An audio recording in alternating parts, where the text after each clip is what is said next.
Welcome to A Foreigner in the Philippines. Well, sometimes a title can inspire a whole story.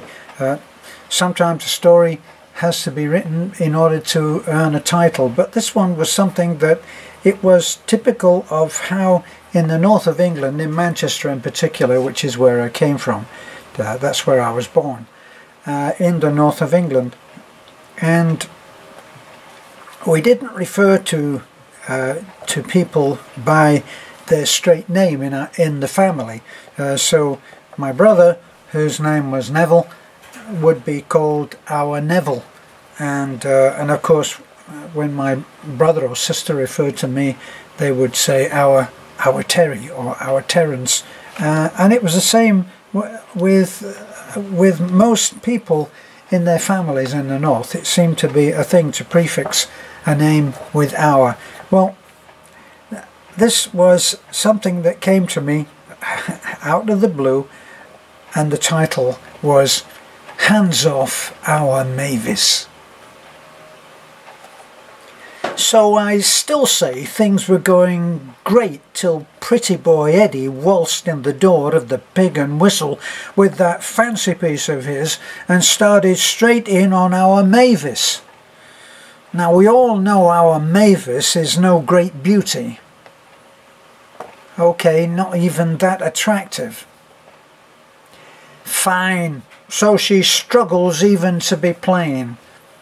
Happy now? Does that give Eddie the right to do as he pleases with her?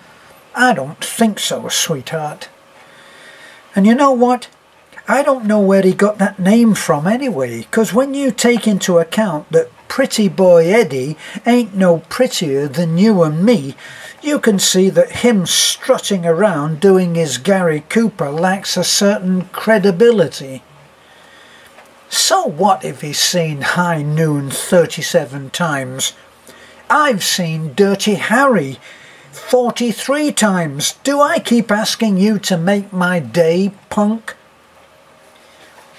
Well, I wasn't about to just stand there watching him trying to undress my sister, as if I wasn't even in the room, as if my head's buttoned up the back. Want to know how to take a man down in one? Listen and learn, honey. A well-placed kidney punch is as good as any. Now, it's best delivered from behind, which some say is sneaky, but hey, this is not Hollywood and I'm not Rocky Balboa. Life ain't sweet and life ain't fair, sweetheart. So that's how the pretty boy got his.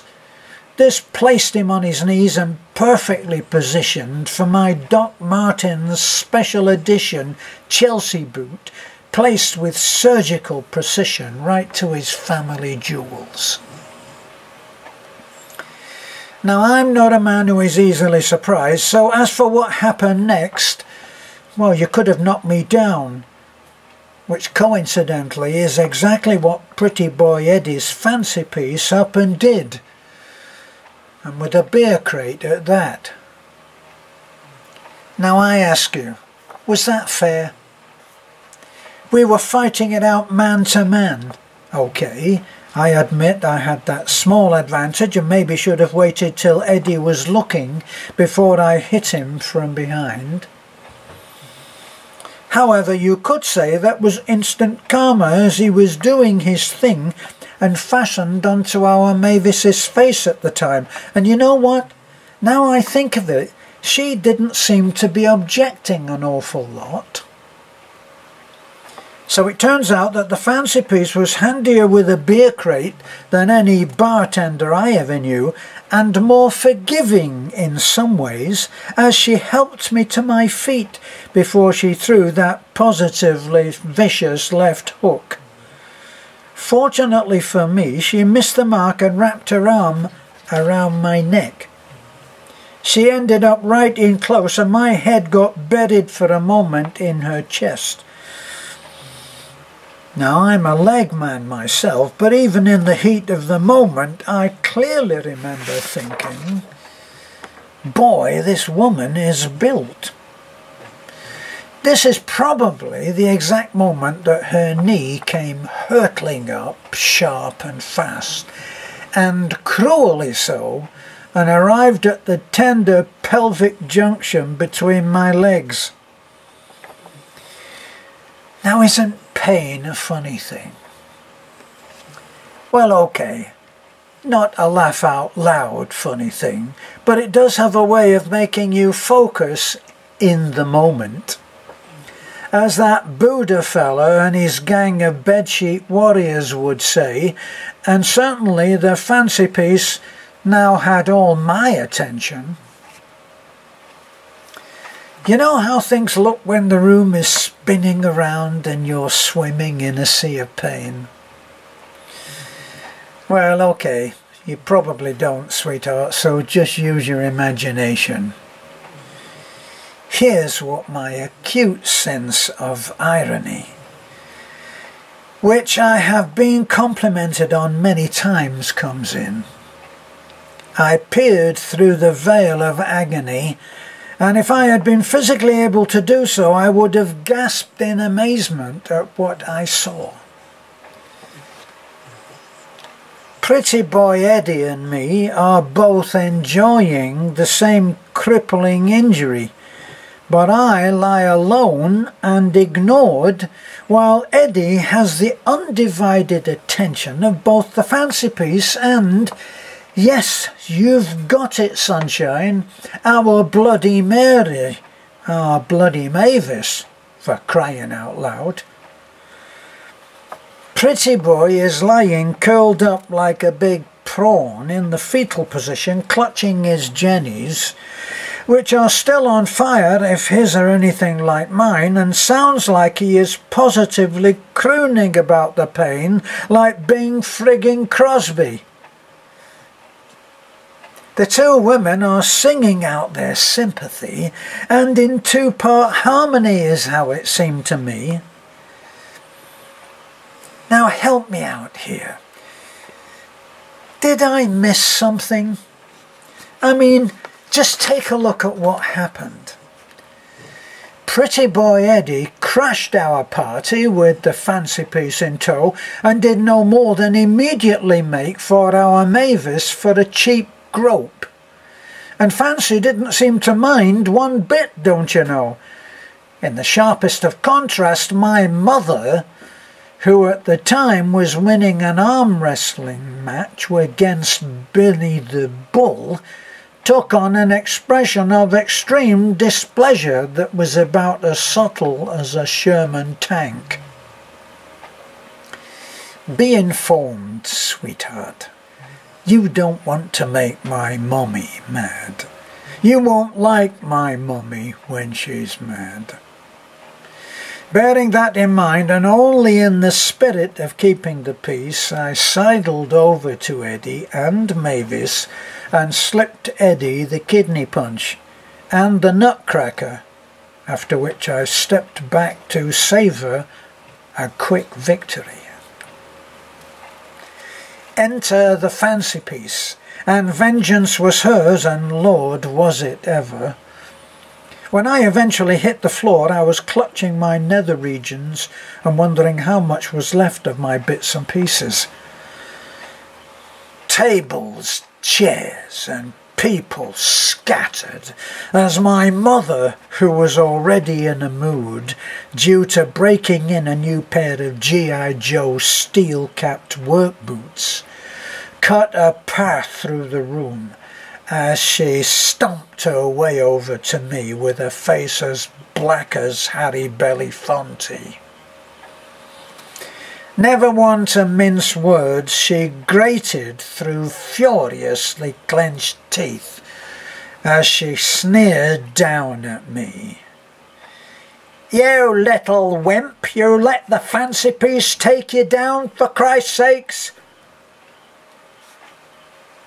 Then she dropped a coin in the Duke, and as the king wobbled his way through Love Me Tender, she walked in perfect time to the music, slowly and almost sensuously for an old girl, I thought, to where the fancy piece was still honeying over Eddie. On the way over, Mommy casually rolled up her sleeve over a well-muscled forearm and picked up the discarded beer crate. Oh man, let me tell you, at the end of the most beautifully executed right-hand swing, Fancy Piece flew into orbit without ever knowing what hit her. Darth Vader himself never looked so menacing as my mother must have looked as she towered over the paralysed form of Eddie, who was by now speechless and cringing in terror of anticipation. He stared up in panic-stricken at my mother, with his eyes bulging through the fingers of hands, curled like claws over his face, and probably praying for a quick and painless death. Mommy stooped down and fixed a vice-like grip round pretty Eddie's throat. And as she pulled his face close to hers, she smiled, almost kindly, but her eyes glittered as they narrowed right down to two thin slits. Her fist, which was a whole lot bigger than most guys I know, must have entirely filled his field of vision, pressed as it was hard up against his nose.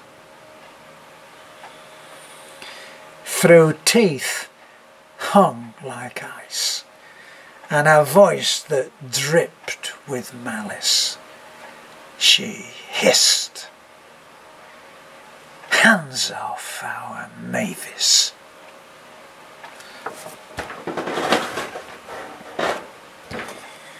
Mommy stooped down and fixed a vice-like grip round pretty boy Eddie's throat, and as she pulled his face close to hers, she smiled, almost kindly, but her eyes glittered as they narrowed right down to two thin slits. Her face, which is times 3. Mommy stooped down and fixed a vice-like grip round pretty boy Eddie's throat, and as she pulled his face close to hers, she almost smiled, kindly, but her eyes glittered as they narrowed right down to two thin slits. Her fist, which is a whole lot bigger than most guys I know, must have entirely filled his field of vision, pressed as it was hard up against his nose. Through teeth hung like ice, and in a voice that dripped with malice, she hissed, "Hands off our Mavis." That's the end of my little tale. God, I was dying to cough at the end there. Thanks for listening. This is a foreigner in the Philippines.